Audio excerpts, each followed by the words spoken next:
تمام طلبہ طالبات کو میرا سلام آداب۔ بچوں، آپ دیکھ رہے ہیں اپنا فیوریٹ یوٹیوب چینل توفیق اسٹڈی زون۔ آپ کا میرے چینل توفیق اسٹڈی زون میں خیر مقدم ہے، خوش آمدید ہے، موسٹ ویلکم ہے۔ آج میں آپ کے لیے all colleges and universities B A honours B A pass and M میں سبجیکٹ اردو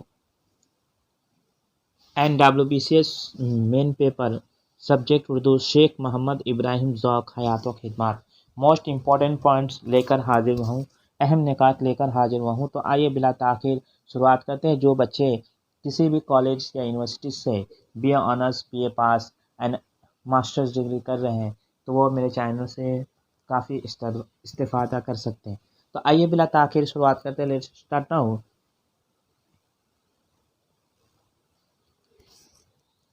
شیخ محمد ابراہیم ذوق، یہاں پر محمد چھوٹ گیا ہے۔ شیخ محمد ابراہیم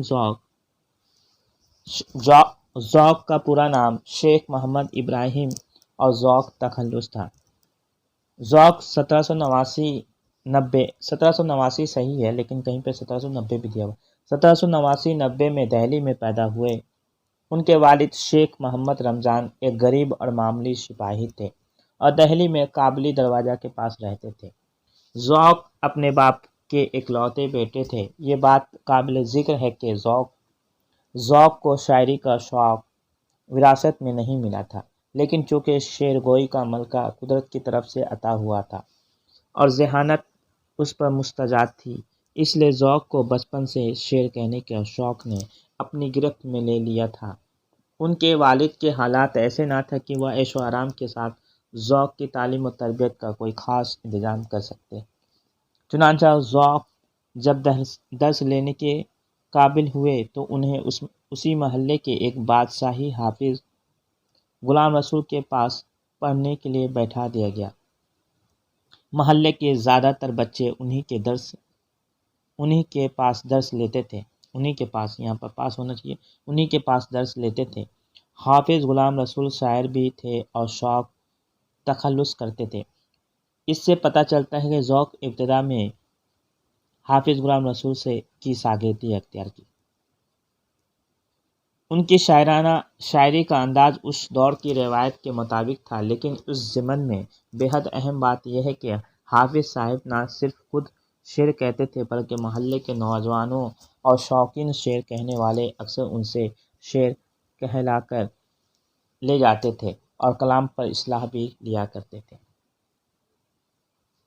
محمد حسین آزاد جو ذوق کے نہایت عزیز شاگردوں میں ممتاز حیثیت رکھتے ہیں، انہوں نے اپنی کتاب آب حیات میں ذوق کی زندگی اور ان کے شعری کمالات کا خاصی تفصیل سے بیان کیا ہے۔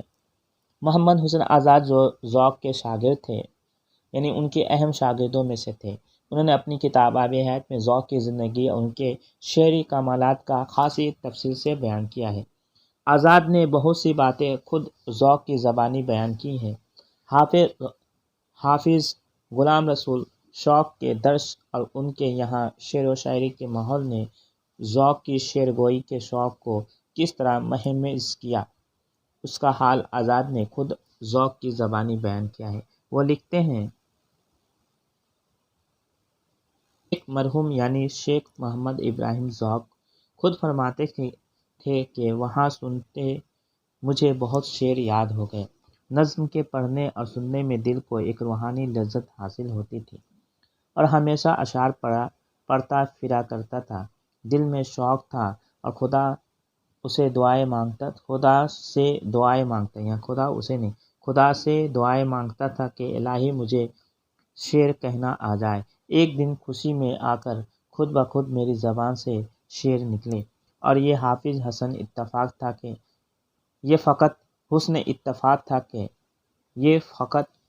حسن اتفاق تھا کہ ایک حمد میں تھا ایک نعت میں۔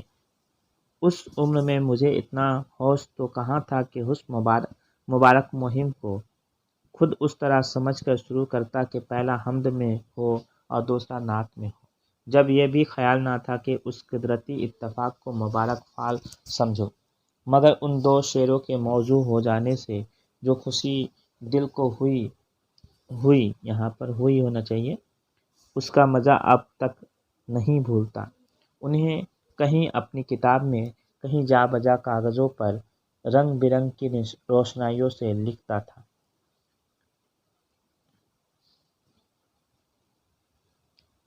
ایک ایک کو سناتا تھا اور خوشی کے مارے پھولوں نہ سماتا تھا۔ یہ آب حیات میں محمد حسین آزاد نے یہ رقم تراش کی ہے۔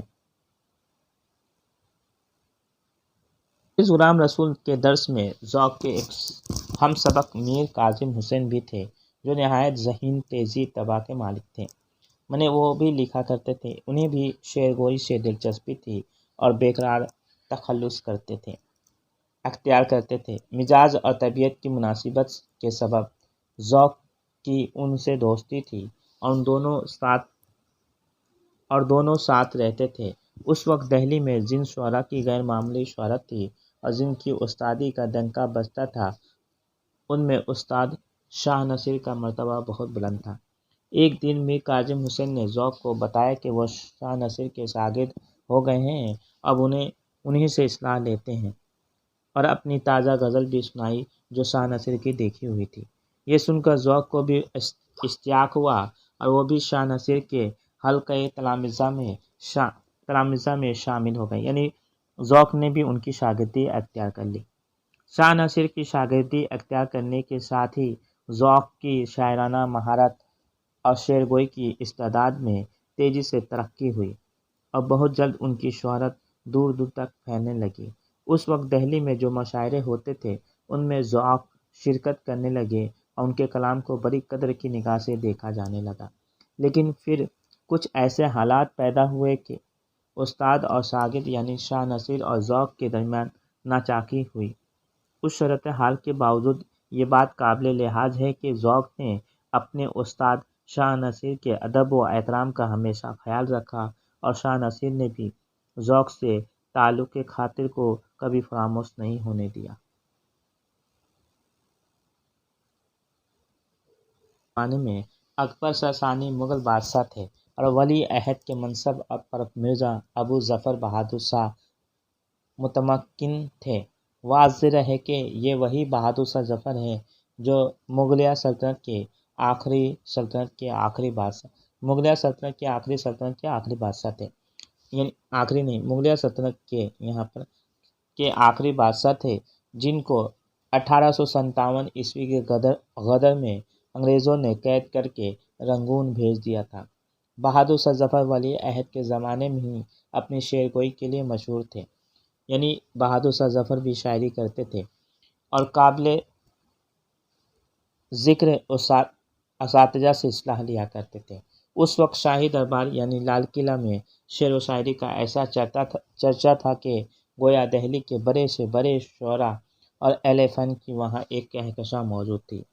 اس وقت دربار شاہی سے جن شعراء کا خاص تعلق تھا، ان میں حکیم ثناء اللہ خان فراق، حکیم قدرت اللہ خان قاسمی اور ان کے بیٹے حکیم عزت اللہ خان عشق، عبد الرحمن خان احسان، میر تقی میر کے شاگرد میاں شکیبہ سودا کے شاگرد مرزا عظیم بیگ عظیم، میر قمر الدین منت اور ان کے بیٹے میر نظام الدین ممنون وغیرہ ممتاز حیثیت کے مالک تھے۔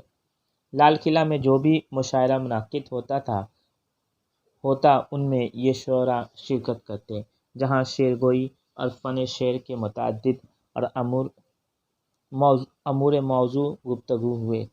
اس ضمن میں یہ بات قابل ذکر ہے کہ شاہ نصیر اس وقت ولی عہد بہادر شاہ ظفر کی غزلوں کو اصلاح دیا کرتے تھے۔ اسی کے ساتھ یہ بھی اتفاق تھا کہ ذوق بچپن کے دوست اور ہم سبق میر کاظم حسین بےقرار ولی عہد کے ملازم خاص کی حیثیت سے دربار شاہی سے منسلک تھے، چنانچہ انہیں کے توسط سے ذوق کی رسائی شاہی دربار تک ہوئی، یعنی میر کاظم حسین بےقرار کے توسط کے ذریعہ ذوق کی رسائی، یعنی ذوق جو ہے شاہی دربار تک پہنچے، ان کی رسائی ہوئی۔ دربار سے وابستگی نے ذوق کے شاعرانہ کمالات کو مزید شہرت دی۔ شاہ نصیر ولی عہد بہادر شاہ ظفر کے کلام کو دیکھتے اور اصلاح دیا کرتے تھے۔ اسی زمانے میں جب شاہ صاحب کا دکن جانا ہوا تو میر کاظم حسین بیقرار ولی عہد بہادر شاہ ظفر کی غزلوں کو دیکھنے لگے، لیکن کچھ ہی عرصے کے بعد وہ بھی سرکاری کام سے دہلی سے باہر چلے گئے۔ ایسی صورتحال میں بہادر شاہ ظفر کو اپنی غزلیں دکھانے کی فکر دامنگیر ہوئی۔ اس ضمن میں محمد حسین آزاد لکھتے ہیں، چند روز کے بعد ایک دن مرحوم جو ولی عہد کے ہاں گئے تھے تو دیکھا کہ تیر اندازی کی مشق کر رہے ہیں۔ انہیں دیکھتے ہی شکایت کرنے لگے کہ میاں ابراہیم، استاد تو دکن گئے، میر کاظم حسین ادھر چلے گئے، تم نے بھی ہمیں چھوڑ دیا۔ غرض اسی وقت ایک غزل جب سے نکال کر دی، ذرا اسے تو بنا دو۔ یہ وہیں بیٹھ گئے اور غزل بنا کر سنائی۔ ولی عہد بہادر شاہ ظفر بہت خوش ہوئے اور کہا کہ بھائی کبھی کبھی تم آ کر ہماری غزل بنا جایا کرو۔ آب حیات میں محمد حسین آزاد نے یہ رقم تلاش کیا ہے، صفحہ نمبر 426۔ جس طرح اس میں یہ نوٹس آپ کے سامنے پیش کر رہا ہوں، آپ اسی طرح لکھیے تاکہ آپ کو امتحان میں اچھے نمبرات ملے اور اچھے نمبر سے آپ پاس ہو۔ اس طرح بہادر شاہ ظفر کے کلام کی اصلاح کا جو سلسلہ شروع ہوا تو ذوق کے آخری دم تک جاری رہا۔ شاہی دربار سے وابستگی اور بہادر شاہ ظفر کی استادی نے ذوق کے شاعرانہ مرتبے کو بام عروج تک پہنچا دیا۔ اس وقت دہلی میں ذوق کے علاوہ غالب اور مومن کا بھی بہت شہرا تھا، یعنی ان کی شہرت تھی بہت دور۔ اس میں عمر کے لحاظ سے ذوق سب سے بڑے تھے۔ غزل گوئی ان کا شہرا تھا، لیکن ذوق نے قصیدہ گوئی کے فن میں غزل گوئی میں ان کا شہرا تھا۔ کن کا؟ یعنی مومن خان مومن غالب، جن کی شہرت غزل گوئی میں تھی، لیکن ذوق نے قصیدہ گوئی کے فن میں اپنی مہارت اور کمال کا ایسا مظاہرہ کیا کہ قصیدہ ان کی نمایاں شناخت کا حصہ بن گیا۔ ان کی شہرت کا دار و مدار قصیدہ گوئی پہ ہے۔ حالانکہ ذوق دہلوی نے اپنی شاعری کی ابتدا غزل گوئی سے کی، لیکن ان کو شہرت اور فن قصیدہ میں ملی۔ سودا کے بعد اگر قصیدے میں کسی کو شہرت ملی تو وہ ہے شیخ محمد ابراہیم ذوق۔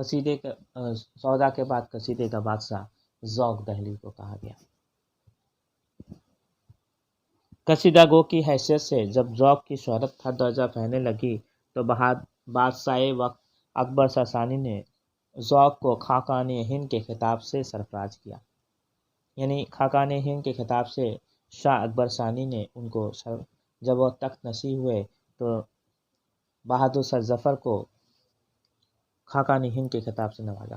ذوق کا زمانہ 19ویں صدی کا وہ دور تھا جب دہلی میں شعر و سخن کا ہر طرف چرچا، جہاں مشاعروں کی گہما گہمی پوری ادبی فضا پر نمایاں تھی۔ اردو شاعری کے آسمان کا یہ تابہ یعنی شیخ محمد ابراہیم ذوق کا انتقال 1854 کو دہلی میں ہوا اور اسی خاک میں دفن ہوئے۔ محمد حسین آزاد نے آب حیات میں لکھا ہے کہ ذوق نے موت سے قریب 3 گھنٹے پہلے یہ شعر کہا تھا۔ کہتے ہیں آج ذوق جہاں سے گزر گیا، کہتے ہیں آج ذوق جہاں سے گزر گیا، کیا خوب آدمی تھا خدا مغفرت کرے۔ تو یہ شیخ محمد ابراہیم ذوق کی حیات و خدمات کو میں نے آپ کے سامنے پیش کیا۔ امید کرتا ہوں آپ نے اس سے کافی استفادہ آپ کریں گے، اس لیے آپ میرے چینل کو پابندی کے ساتھ دیکھیں۔ میں نے MCQ کے علاوہ لانگ کوسچن یعنی سبجیکٹو تفصیلی سوالات بھی میں آپ کے سامنے بنا رہا ہوں، جیسے حیات و خدمات، ان کی شاعری کی خصوصیات، یہ سب چیزیں میں آپ کے سامنے پیش کر رہا ہوں، اس لیے آپ میرے چینل کو پابندی کے ساتھ دیکھیں۔ آج کے لیے اجازت دیجیے، اپنے دوست اور فکر کو اللہ حافظ۔